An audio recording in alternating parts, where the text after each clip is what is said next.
किसी ने बड़े कमाल की बात कही है कि माँ बाप से और ज्यादा प्यार करो, क्योंकि हम तो बड़े हो रहे हैं लेकिन वो बूढ़े हो रहे हैं। एक महिला की कहानी सुनाता हूं जिसकी नई नई शादी हुई थी, अरेंज्ड मैरिज थी, वो अपने पति से ज्यादा मिली नहीं थी। जो सुहाग रात थी उस रात में पति उसके लिए बढ़िया भोजन बना करके एक अच्छी थाली लेकर के सजा करके आया बेडरूम में, और इस महिला ने कहा कि पहले मम्मी जी को, सासू माँ को तो भोजन करा दो। तो उस आदमी ने कहा कि अरे छोड़ो ना, मेरी माँ ऐसी है, बेकार है, बूढ़ी है, छोड़ो, तुम खाना खाओ, तुम्हारे लिए लाया।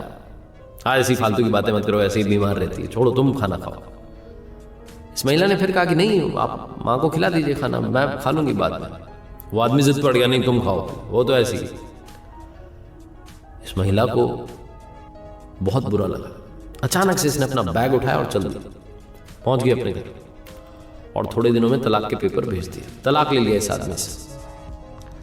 थोड़े दिनों बाद उस महिला ने दूसरी शादी कर ली, इस आदमी ने भी दूसरी शादी कर ली, दोनों की अपनी अपनी फैमिली बस गई। उम्र बीतती जा रही थी। जब वो महिला तकरीबन 65 के आसपास होगी, उसके 2 बच्चे थे। उसने बच्चों से कहा कि बच्चों, मैं तीर्थ यात्रा के लिए जाना चाहती हूँ, आप मेरे लिए टिकट विकेट करवा दो। तो बच्चों ने कहा माँ ऐसा नहीं, हाँ आपके साथ चलेंगे, हम भी घूमेंगे। तो वो बच्चे अपनी माँ को लेकर के, पूरा परिवार जो था, तीर्थ यात्रा पर निकल पड़ा। तो एक जगह रुके वो दिन में भोजन करने के लिए। भोजन कर रहे थे तभी इनकी नजर पड़ी, एक फटे हाल कपड़े में आदमी बैठा हुआ था, पागल सा दिख रहा था, हाल उसके बेहाल थे, ऐसा लग रहा था कई दिनों से नहाया नहीं। तो ये जो महिला थी, इसने अपने बच्चों से कहा कि जाओ जाकर के उसे नहला दो और अच्छा भोजन करवा दो, बहुत परेशान लग रहा है। बच्चों ने कहा ठीक है। नहला करके तैयार करके जब लाए उस व्यक्ति को वापस भोजन कराने के लिए, तो ये महिला चौंक गई, क्योंकि आदमी वही था जो इसका पहला पति था, जिसे ये पहली ही रात में उसी दिन छोड़ करके आ गई थी कि चलो मुझे रहना नहीं। तो दौड़ करके पहुंची और पूछने लगी कि तुम्हारा हाल कैसे हो गया। उस आदमी ने कहा कि मेरे बच्चों ने मेरा हाल कर दिया है, मुझे 1 रुपया नहीं दिया, मुझे घर से बाहर कर दिया, भगा दिया है, सड़क सड़क भटक रहा हूं, मेरे पास कुछ नहीं है, कुछ मिलता है तो खा लेता हूं, बहुत बुरी हालत है।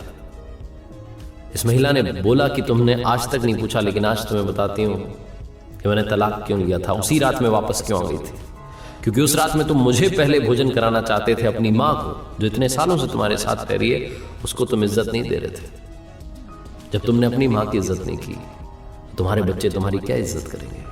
ये मेरे बच्चे हैं, मैंने इनसे कहा था कि मुझे तीर्थ यात्रा पर जाना है, अकेले जाना है, कह रहे नहीं, जिद कर ली कि साथ चलेंगे, आपको परेशानी नहीं आने देंगे। जो अपने माँ बाप की इज्जत करता है, बच्चे भी उसकी इज्जत करते हैं, दुनिया भी उसकी इज्जत करती है। यही तो मैं तुम्हें समझाना चाहती थी, लेकिन बहुत देर हो गई।